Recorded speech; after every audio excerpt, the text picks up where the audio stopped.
goddamn, this movie matched my expectations.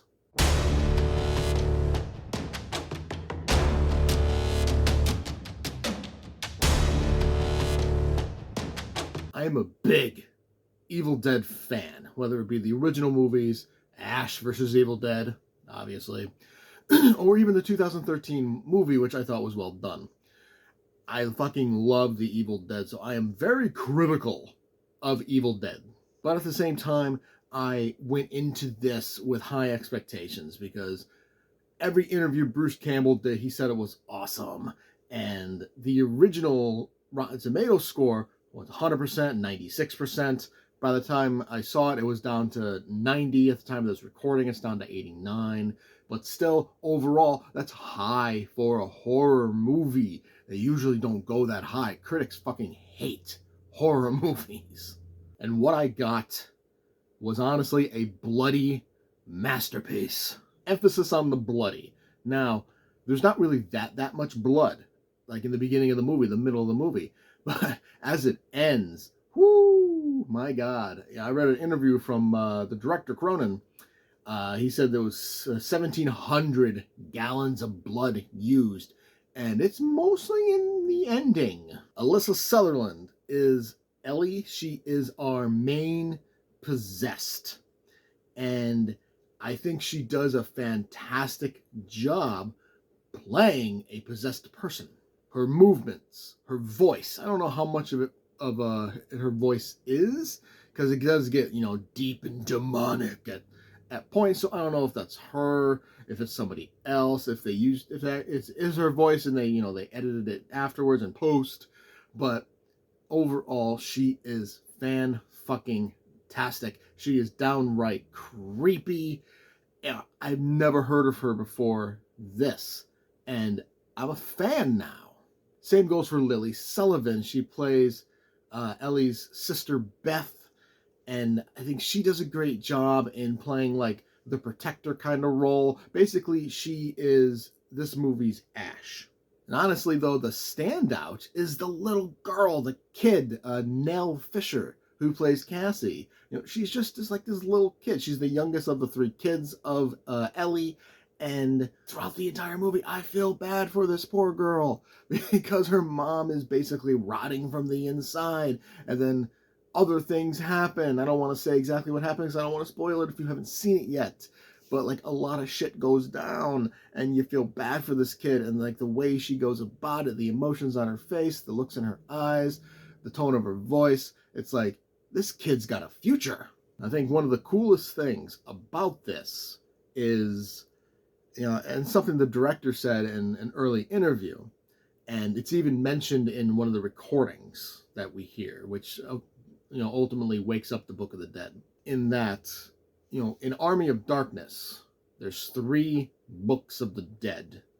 And in the recording, somebody mentions a set of 3 books of the dead. In that early interview, the director, Lee Cronin, he said the way he looks at it and the way he wrote it, because he is the writer of the movie as well, the original Evil Dead series and Ash vs. Evil Dead is the first book.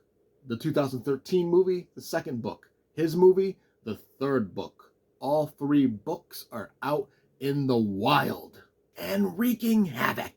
We also changed settings a little bit. Instead of a cabin, it is now in Los Angeles in a high-rise apartment. Though we do get a little teeny tiny bit of a cabin on a lake. We do see that in the trailer. I won't spoil how that comes into play, but I will say that it keeps it open for more. And again, the amount of blood used, 1,700 gallons, it's a thing of beauty. I'm sure a lot of people are going to bitch and moan, too much blood and too much gore. Like, clearly you have not seen the Evil Dead series. Evil Dead 2, covered in blood. Army of Darkness, not that much, still a lot of blood, but not that much blood. Ash vs. Evil Dead, there's blood fucking everywhere. And the 2013 movie, it literally rains blood. This series is known for its blood and gore. So if you went into this not expecting a lot of blood and gore, then what the hell are you doing in the theater? Ultimately, Evil Dead Rise is not only a worthy addition to the Evil Dead franchise, it's might be one of the best. Now I say one of the best because it doesn't surpass any of the originals. You can't surpass the originals, whether it's the full-on horror of the first movie or the horror slapstick comedy of Evil Dead 2, Army of Darkness, Ash vs. Evil Dead. You can't surpass them. They're classics, and Bruce Campbell is God. If I have any disappointment, it's that Bruce Campbell was not there. Well, he was. You can hear his voice as an unnamed character. I'm not going to say what kind of character or the character itself, so see if you can catch it if you haven't seen the movie yet. But so we do hear his voice, but I knew it wasn't going to happen. I knew it, but a part of me still wanted to see Ash show up in the end. Evil Dead Rise is without a doubt the darkest entry to the franchise, mainly because it involves children, and even possessed children. I'm not going to say what children. You're going to see the movie to find out. But there's a lot of death. There's a lot of destruction in this like tiny apartment building. Well, not a building, tiny apartment, and this like one floor of the apartment building and the parking garage. Also, the final form of the Kandarian demon, that was creepy as hell. I give Evil Dead Rise, I give it an A+. Did you enjoy the review? Make sure to hit that like button and subscribe to get notified when more reviews go live. Feel free to leave a comment to discuss your thoughts on the movie or show, and I will see you next time.